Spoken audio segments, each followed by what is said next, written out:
වින්ට් එක කියන්නේ අපිට හොඳටම වහිනවා. ඉතින් පහුගිය සති දෙකේම අපිට හොඳටම වැස්සා. ඉතින් මේ සතියේ විතරක් හොඳ අවුව පිරිච්ච ලස්සන සතියක් තිබ්බා. ඉතින් ඉරිදා කොහෙම හරි යන්කීකේ කතා වෙලා අන්තිමට අපි ආවේ කන්දට. අපි කන්ද නගින වෙලාවේ වීඩියෝස් ගන්න බැරි වුණා. හොඳටම වහිනවා. අපි වැස්සේ තමයි උඩට ගියේ. මේ පේනද මේ වෙලාවෙත් වහිනවා. අපි හිතුවේ නැති විදියට ටිකක් සැරට වැස්ස තිබුණා. ඒත් කමක් නැහැ කියලා අපි ඉතින් ඔන්න උඩටම ආවා. ගිය සතියේ නම් කන්දට ස්නෝ කරලා තිබුණා. ඉතින් අපිට නම් එන්නුනේ නැහැ. අපි දැක්කා ක්ලෝස් කියලා දාලා තිබුණා හින්දා. ඔයාලා දන්නවද මෙන්න මෙතන තමයි ඉස්සෙල්ලම මායි මනෝජොයි ස්නෝ අල්ලපු තැන. ඔය එතන මේ පාරත් ඉතුරු වෙලා තියෙනවා. ඉතින් නිව්සීලන්ත ඇවිල්ලා මුලින්ම ස්නෝ කියන එක අතට අල්ලපු තැන ඔතන.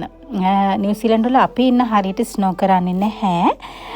අපි ඉතින් කන්දට ළඟ නිසා කන්දට යනවා ස්නෝ කරාම ස්නෝ වල විනෝදය ගන්න. ඔන්න අපි හැමින් උඩට ආවා. තනින් තන ස්නෝ කලින් කරපේව ඉතුරු වෙලා තිබුණා.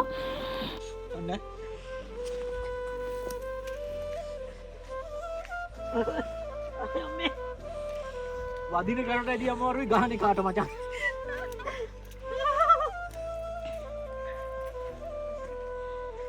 ගහන්න. මෙහෙට ගහන්න.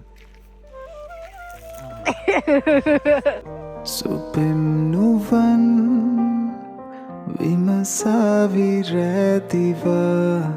ඔබ රුවන්තුන් දසුනින්දුරයි කියා ඔය පෙම් තෙපුල් මදහස පැනියා ලයකින් නිවූ සිහිලාර වැහුණා මතුමා පැතු කිසිවක් නොවේ සැනසීම වේ ආදරේ. බලන්න ඔයාලට ඇහෙනවද හුළඟේ සැර? අපි උඩ ඉද්දි මේ බාන්නේ හුළඟේ සැර මාර විදියට හුළං තිබුණා.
ඉතින් අපේ හිතුවට වඩා අපේ ටයිම් එක නම් මාර පර්ෆෙක්ට්. මොකද අපි උඩට ගියාට පස්සේ චුට්ටක්වත් වැස්සේ නැහැ.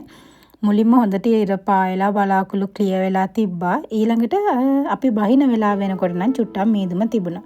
දැන් මේ වෙලාව වෙනකොට මනෝජ්ගේ ඔළුවේ වැඩ කර තිබුණේ එයාට ගෙදර ගෙනියන්න ඕනි කියලා ස්නෝ ටිකක්. හැබැයි එයාට ගෙනියන්න විදිහක් නැතිව තිබුණේ. අපි ග්ලව්ස්වත් මොනවත් රෙඩි වෙලා ගියේ නැහැ. ඉතින් කොහොම හරි මගේ ජැකට් එක ගලවලා අරගත්තා. ඒකේ දාගෙන ස්නෝ අරගෙන යනවා කියලා. දැන් ওই ස්නෝ තමයි අරගෙන යන්නේ මගේ ජැකට් එකේ ඔතාගෙන. හැබැයි යාට ඒක ගොඩක් බරයි.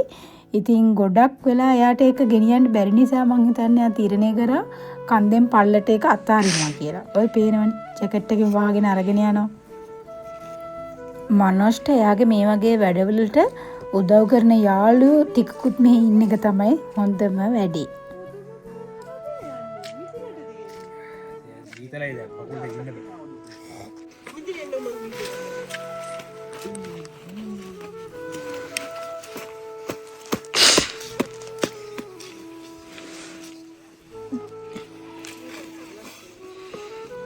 හරි දැන් නම් හොඳ ගලක් වගේ. දැන් මොකටද ඔයාට? මේක අර පාලමින් පල්ලෙහෙට දාන්නේ. මිනිස්සු බලනවත් දන්නේ මොකද්ද මුන් කියන්නේ. මගේ ජැකට් එක ඉවරයි. මේක හොදලා ගන්න හොඳේ.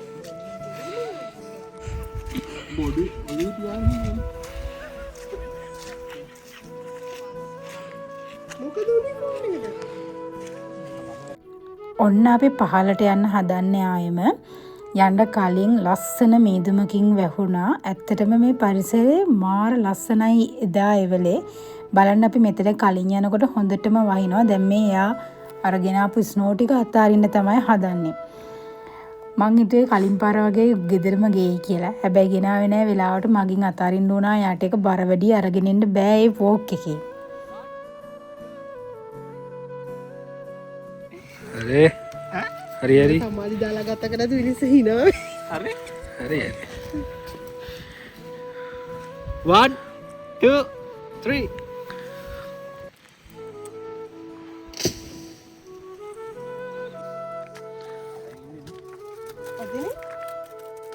සුපුරුදු විදිහටම අපි කොහේ හරි යනකොට පුරුදුලා තිනවා තේ එකක් අරන් යන්න. ඒ වගේ මොන හරි කණ්ඩ හදන් යන්න. අපි මේ පාර සෑන්ඩ්විච් තමයි හදන් ගියේ. ඒ වගේම ලංකාවේ ටී එකක් ඉතින් මේ අරගෙන ගියා. ගොඩක් සීතලේ ඉඳලා උණුමුණු තේ එකක් එක්ක සැර සෑන්ඩ්විච් එකක් කියන්නේ මාර ලස්සනයි එක. ඒක මාර එන්ජොයි කරන්න පුළුවන් ටයිම් එකක්. ඉතින් කට්ටියත් එක්ක කාලා බීලා විනෝද වෙලා ඔක්කොම ඉවර කරලා වින්ටර් එකේ තවත් එක ඉරපායපුත් වැස්සත් එක්ක තියෙන ලස්සන දවසක් මේ වගේ ඉවර වෙනවා. අපි ගෙදර එනකොට මගදී තමයි දැක්කේ ඔන්න කන්ද හොඳටම මුදුන ක්ලියර් වෙලා තිබුණා වලාකුළු වලින්.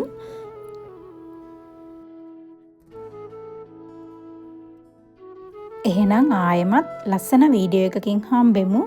මේ අපේ වින්ටර් එකේ සීතල දවස් වලින් එක දවසක අපේම ලස්සන මතකයක්.